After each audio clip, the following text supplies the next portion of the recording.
typically, if you wanted to grow a business, any type of business, you would pursue one of two general approaches. You could either increase the number of people you are serving, or you could, which is what you said, you could increase what you are selling to the same number of people. Hi, my name is Idowu Akinde, but everybody calls me ID. I lead the team at Impact Hub Lagos, where we help people build their businesses. What do I mean by that? So we sell workspaces, we provide workspaces and private offices. And on top of that, we also provide enablement programs, capacity building programs for founders and owners of businesses. On the show with me today, that show that you love so much, that helps you, that gives practical business nuggets for building businesses, called the Smart Growth Podcast. I have with me Oyesade Oyekole, an entrepreneur who will share so much about her business with us today. Hi, Oyesade. It's a pleasure to have you on today's show, the Smart Growth Podcast. Would you just take a few minutes to tell us about your personality, your background, and the business? My name is Oyekole Oyesade. I'm a beautician, and anything beauty, salon, spa, cosmetic, that is my field. And I've been in this business for about 8 years now. I started as self-taught, and I grew into becoming better over the years. I took some trainings, I had to undergo some trainings, and I've been able to make impact. I also have so much passion for teaching young people like myself and tutoring them in the beauty aspect. Lovely. I mean, I have the greatest respect for the way you've described it, beautician. For a novice like myself and many other people out there, can you break that down for us? What are the reasonable things to expect from a beautician in terms of service delivery or services? Okay, so beauty is very large. It is wide. I'm very versatile and I am multi-talented. I started as a professional makeup artist. Okay. It's part of beauty. That's something you do. Yes, that's one thing I do.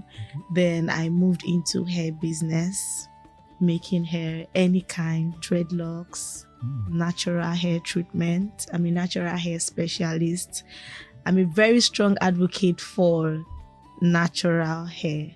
I love it when African women can show their hair, wear braids rather than putting on a wig, covering what they have. Yeah, so I also do nails, pedicure, manicure, facials. So anything that has to do with looking good, that is what I do. I glam people up for parties, for events. I do gilly, ready-made gillies, auto gillies, and I sew them myself. So I know how to pedal the machine. Okay. Yes. You sound multi-talented indeed. I can't wait to hear how you are transforming these talents to Naira and Kobo. So, tell me about the business. So that's a lot about your talent. Can you tell us a little bit about your business? So, which of these talents have you converted to money-making ventures? And, what does that look like? How much of a business is that? Tell us about the business aspect of yourself. Okay. I started I started doing makeup for myself initially because I had so much passion for looking good. And I realized that anytime I would go out, people say, wow, you look so beautiful, you look good. Sometimes I will even put a mirror in front of myself and make my hair myself. When I was in the boarding school, people would say, are you a witch? They sleep, they wake up, and I have weaving on my head done by myself, neatly done, all by myself, because I had very full natural hair. Nobody wanted to make my hair, so I would do it myself. And after secondary school, I'll be at home waiting for admission. Then I'll just pick something. I just wanted to get my hands busy. And when I got to school, I realized that in the school hostel, young girls would be going out, and I'll look at them and say, I don't think this is good. I think I can make you look better. Then I started doing their makeup. I'll pack their hair. You know, when they go out, they'll be like, who did this for you? Just like, it's Oyo, it's this person. And it started like a joke. Then I decided to monetize this gift that God has given to me, because I didn't believe I just wanted to do it because of the passion. I knew it was something I wanted to do for life. I had so much passion for it. And I graduated and I told myself, this is what I want to do for a living. Then I remember I converted our living room into a beauty studio. Yeah, the first thing I did, I sold my laptop. Then I sold another phone I was not really making use of. I sold it. I was able to get little money for that. And I remember installing the wallpapers myself. And my mom was like, what are you trying to do? You want to turn this place to a marketplace? I said, don't worry, just see what I want to do. And God gave me an inspiration to do a 30 days challenge. And what I did was I would go out there into the streets, talk to every beautiful woman I see out there. Random strangers, people I've never met before. Wow. I had so much confidence, and I'll tell them, hi, hello, my name is Oye, I'm a beautician. I'd love to glam you up. Would you love to come? And you know, Nigerians, they love things like that. Is there anybody that would not like to look good? Yes. And some of them would be skeptical initially. And sometimes I'll tell them, okay, go to my Instagram page. But I was doing that to build my brand. I was also doing that to build my portfolio, because I can't just say this is what I'm doing. And my page, there's no content, there's nothing. So the 30-day challenge, the concept behind that was to get people that will bring people that will bring people. So I did free makeup, free glam for people that went back home to tell their sister, their mother, their friend, and those people they came with paid for the service. It was no longer free. The first impression was very important to me. So that was how I started. And I graduated from our living room, because my mom then would say, what is going on? Cars are parked in front of our house. They are looking for one tiny girl. Who is the person? And I'll come out. So I graduated to having my own space, my own little space. I was there for a few months, and the space could no longer contain me. Then I graduated into a bigger space. I had over 10 apprentices working under me. I had people I was training. So it started running as a beauty school. Oye's Place started running as a beauty school. Where is it? I started in Abuja. Then I relocated to Lagos in 2023. So it started running as a beauty school, and people would come from different places, even neighboring states, because Nasarawa State was close to Abuja. So we had people bring their kids, young people like myself too, and older people. I had people that were old enough to give birth to me that I trained over the years. Okay, that's a really, really inspiring story. Great to see your passion. Great to hear it in your voice, and even see the results.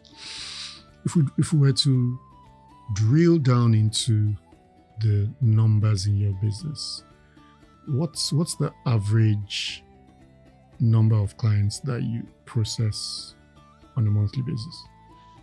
That you serve on a monthly basis? For the kind of business that I do, it is not stable. Okay. because it's a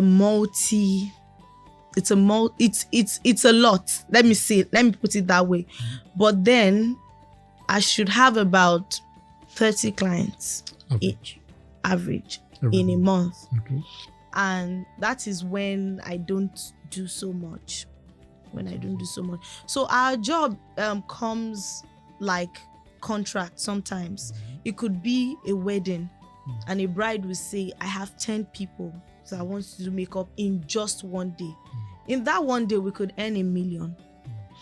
In that one day, it could be 5 million. In that one day, it could be 20,000. So it comes sometimes as individuals. One person can just come and say, I just want to do my nails, and that is it. Then sometimes you have 5 people come at the same time. And as women usually do on their way to a wedding, they just pass through somewhere. Touch me. Yes. Okay, lovely.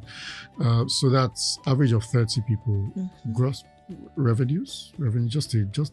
And I know you said it can go as high as X or as low as Y, but just an average monthly revenue figure. What would you say that is? Okay. In a month, it could be 1 million. Okay. And some months, it's more. Would you be comfortable if we work with 1 million just as a ballpark figure? Yeah. Just to. Yes. Okay. We can work with that. Okay. So, question for you. What does business growth, what does it mean to you? When you hear business growth, what does that mean? What is a potential outcome in the next 3 to 6 months or even 6 to 12 months that if that outcome happens in your business, you would say, oh, I've really grown? What does that mean to you? Okay. The first thing I would like to say is that for you to experience growth, you need to be consistent. You need to show up every single day. And how would you say your business has grown? I would say when you understand your niche and when people get value for their money as time goes on. So thinking about the numbers now, average of 30 in a month, totaling average of 1 million in a month before we start deducting expenses and stuff like that. Okay, just average. That comes to about 30K, if my maths is correct. Average of 30K per client. Average. If by, this is May, if we have another conversation by November, and you are now doing 300K per client and gross revenue of 10 million naira per month, would you call that growth? Growth is relative, actually. And for me, it's not about the numbers. You should be able to manage the numbers, because it's one thing to have many clients. It is one thing to be able to manage the clients that you have.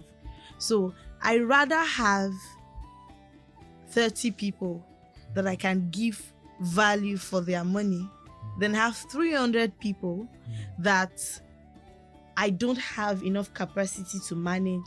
And at the end of the day, the workload is much and the money, I still have to spend more. And the quality of service deteriorates. So I had to, okay, so let me give you a practical example. In 2022, I had a major breakdown in my business. I had to shut down some branches because I grew into having other branches of my business. And I realized that I needed to structure my business in a way that the business could survive without me as a person, because Oye is a person. Oye's place is the brand. So the way I started, the brand could not survive without Oye. And in 2022, I had a major health challenge that I had to reduce the rate at which I was working, because I was so busy that I was always on flights, traveling from Abuja to this place to that place, doing jobs. And I started to burn out. The workload was a lot. I needed to employ more people. And there were clients that would also say that, no, if it is not Oye, I don't want.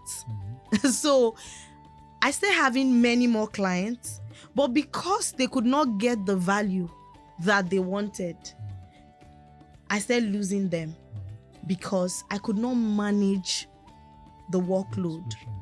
Yes. So I had to now strategize and work based on bookings. So you can't just work and say, oh, I want to do this, I want to do that. You need to tell me before you want to come, and I should check my schedule if I am able to accommodate that client. So if I'm unable to accommodate that client, I just have to be very honest and say, no, I cannot take this job.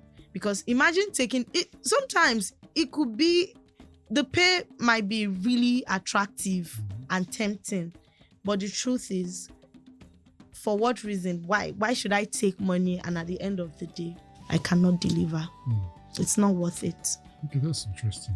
That's very interesting. So you've gone into some of the details of managing growth, as you said, managing the challenges that come with growth. Let's streamline and focus on one aspect of growth that you mentioned earlier. So typically, if you wanted to grow a business, any type of business, you would pursue one of two general approaches. You could either increase the number of people you are serving, that's, grow your customer base, or you could, which is what you said, you could increase what you are selling to the same number of people, right? So if you had 30 customers and you're making $1 million, option one, you could grow 30 to 60, 90, 120, 150. Or you could keep 30, keep them satisfied, and then sell more to them. So today, all 30 are doing makeup. Whenever there's makeup, well, most of the time when there's makeup, if 80% of makeup clients are on their way to a wedding, then gele tying is just like we're going and agigi. Yes, complimentary. Complimentary. Yes.